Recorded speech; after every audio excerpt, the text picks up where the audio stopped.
Hi, everyone, and welcome to the Virtual Care Rehab podcast. My name is Kaitlyn, and I am Dietitian. Today, we have Neal with us. He is an athletic therapist, and he's going to be joining us today to talk all about athletic recovery and nutrition. So welcome, Neal, and feel free to introduce yourself. Hi, thanks. I'm Neal, athletic therapist, personal trainer.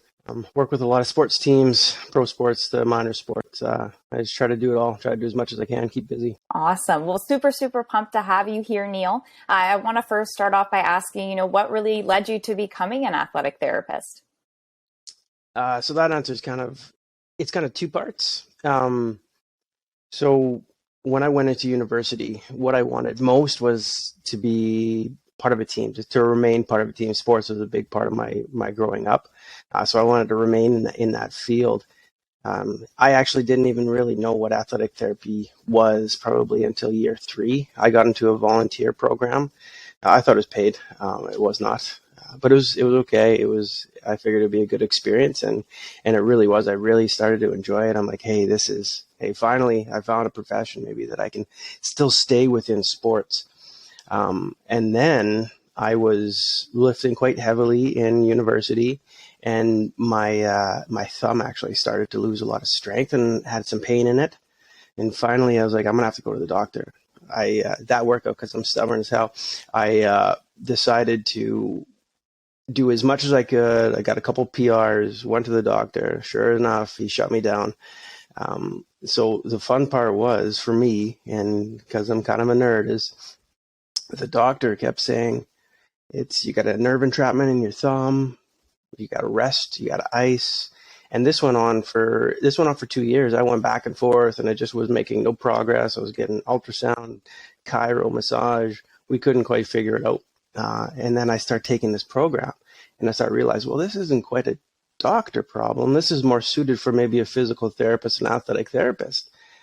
And I go to the guy that's our supervisor, and he didn't even look at my thumb. He looked straight at my neck. It's a nerve problem. We fix it within a couple weeks. This doesn't normally fix that quickly, but to me, it was just like, that was the light switch. That was the aha moment. I was like, oh, okay, yeah, this is what I want to do. Incredible. So it sounds like that athletic therapist really had a big impact on your life, Neal, and really giving you that aha moment, huh? Yes. Yep. Incredible. Well, thank you so much for sharing that. And now, as an athletic therapist yourself, which populations do you primarily work with? Right now, it's mostly kind of a younger generation. We're looking at probably 14 to, with my lacrosse guys, probably about 20. But I just got finished wrapping up the basketball season with professional basketball in Canada here. So they were anywhere from 22 probably to, I think our oldest guy was 31 maybe. And I've worked lacrosse, which is the same deal. Professional lacrosse, you're looking into your 30s as well. Awesome. So you're having a little bit of a range there. And do you really enjoy working with, those different athletes and the different populations? Oh, I love it. Yeah. Awesome. I don't know which one I like best. It's kind of funny. It's fun to see the kids, and you kind of reminisce of, oh yeah, I remember when I was that stupid. And then you work with the adults, and you can really, really connect with them on more of a friend kind of level. And it's very unique. Yeah. It's a pretty unique job. It's a pretty cool job. Awesome. Yeah. And you just, speaking with you today, Neal, I can really get, you're very down to earth, very easy to talk to. And I'm sure, all of your patients and your clients feel the same way when they're talking to you and kind of, establishing that professional friend relationship. So it's wonderful to hear. It's something you really enjoy too. And when we're talking about the populations you are working with, Neal, what are some of the most common injuries that you typically see? Yeah. So that's it. That one, honestly, it kind of bounces around. It's actually quite interesting. I'm going to kind of step aside for a second.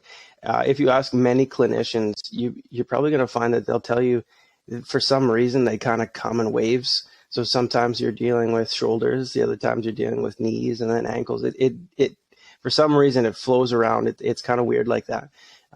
But primarily, I would say most things I have to deal with occur around the hip and the hip joint itself, causing the issue. So if you got a groin, you got a hip flexor, usually they come together. That is most likely coming from the hip because your hips are not working together in synergy as well, or B, you got a weakness left to right, which is very, very common. And then also, there's so much force around the hips itself. Everyone develops their quads and their hams, and they go crazy on them, squats and deadlifts all day long. And everybody neglects the groin and the glutes. And I'm not talking about the glute max, the big guy, he can handle himself. I'm talking about glute med and glute min. They seem to be shadowed over all the other big exercises and big muscle groups. And they need a little more attention. They really do, if you want to avoid injury. Absolutely. Yeah. And it's funny that you bring that up, Neal, just from, my own personal experience outside of the professional lens as a dietitian.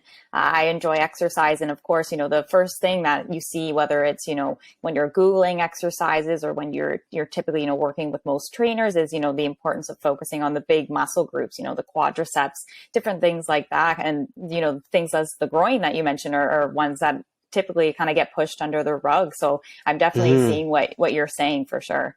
Yeah, they're not the glamorous type of exercises, but they're very, very important, and they should be, really.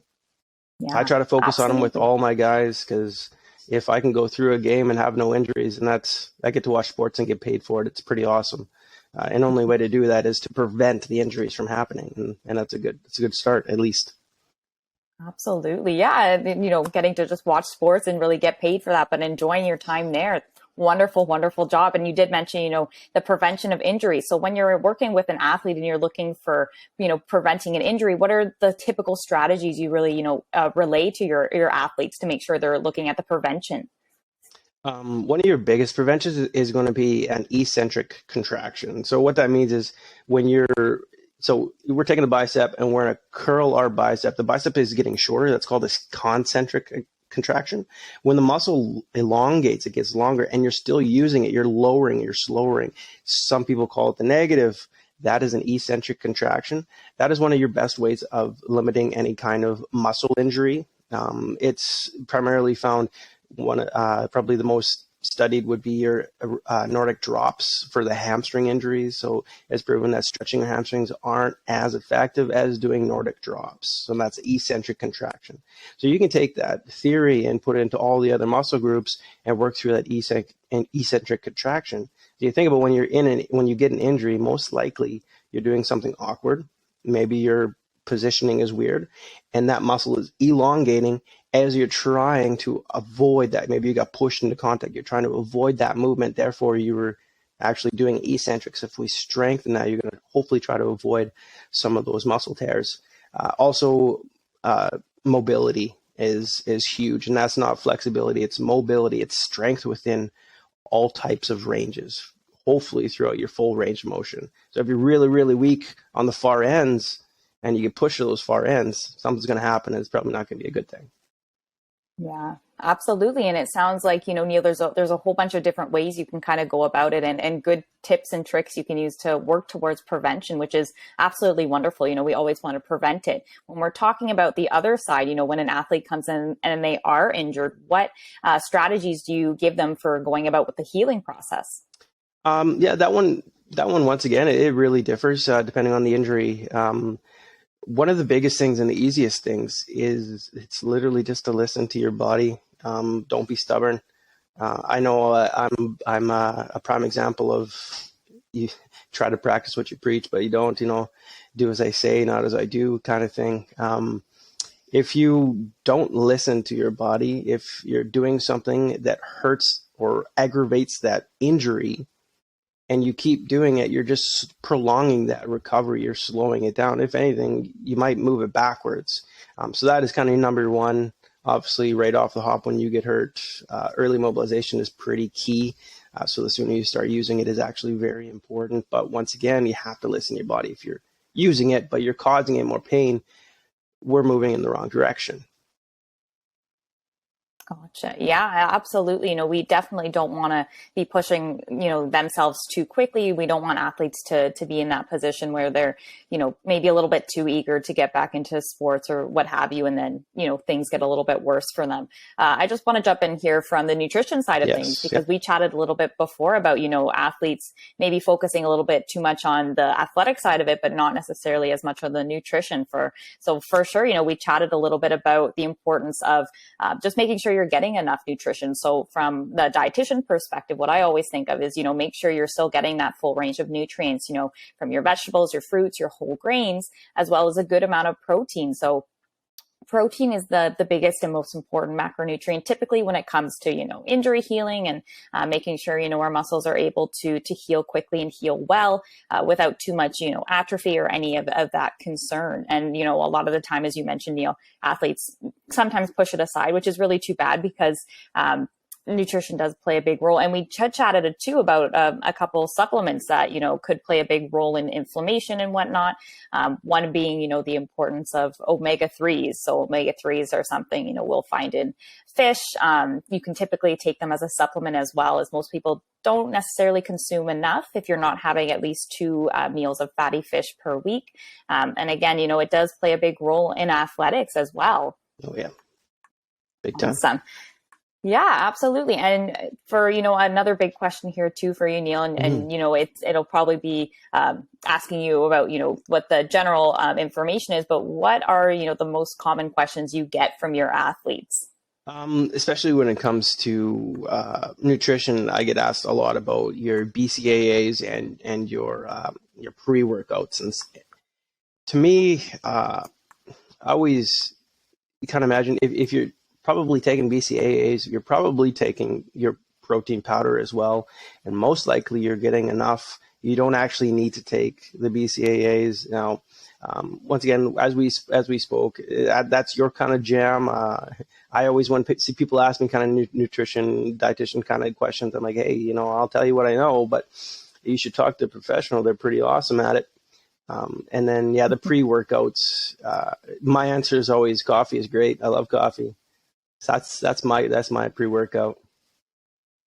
Yeah, absolutely. And Neal, that's a big thing and a big ingredient that's already in pre-workout powders anyways, that caffeine component. So exactly, from the sports nutrition side of things, when we're talking about pre-workout, I always say, a coffee is just as good. What a pre-workout powder basically is glucose. So tiny molecules of sugar broken down for our body to digest really quickly so that we're getting that big spurt of energy. Really, though, if you're fine to eat before practice training, whatever it is, you're fine to have, a couple bananas. And basically that's the same equivalent and throw, some coffee in there and boom, you got your own homemade pre-workout powder with, those extra additives and stuff. So we're definitely on the same page there. Yeah, preparation for is the huge. BC. Yeah. Absolutely. Yeah. And, there's a lot of talk to you about the BCAAs, so the branched chain amino acids, like you said, Neal. So from the nutrition side, just to kind of break down what that is for individuals who might not really understand what that acronym stands for. So it stands for branched chain amino acids. And what typically that means is, so our body is, in order to make proteins, needs 20 amino acids. So they're called, the essential amino acids. Our body can make actually up from between 10 to 12 of them itself. We need to get the other 10 to 8 actually from, the food we're ingesting or whatever it may be. If you're already eating, meats, chickens, pork, beef, tofu as well, those different kinds of proteins, you're likely already getting enough in terms of those amino acids, that protein. And it's more likely that you're not really going to benefit as much from a BCAA, especially as you mentioned, Neal, if you're taking the protein powder like a whey or a casein, because you're also getting those amino acids from there too. So it's kind of it could be a little bit of an overload for you, and then something you don't actually need. Absolutely. Yeah. Wonderful. And is there any other questions your athletes typically ask you, Neal? A lot of times they'll ask about healing and how to make it go faster. And the response is always the body heals at the speed that it heals. And what we do is we try to aid it and we try to get it there as quickly as possible. But your body's still going to kind of decipher that. And to kind of go back, probably about 4 years ago, I tore my Achilles, and it was terrible, right? Achilles is one of your most terrible injuries. I didn't, like I said, I'm stubborn and I don't quite practice what I preach sometimes.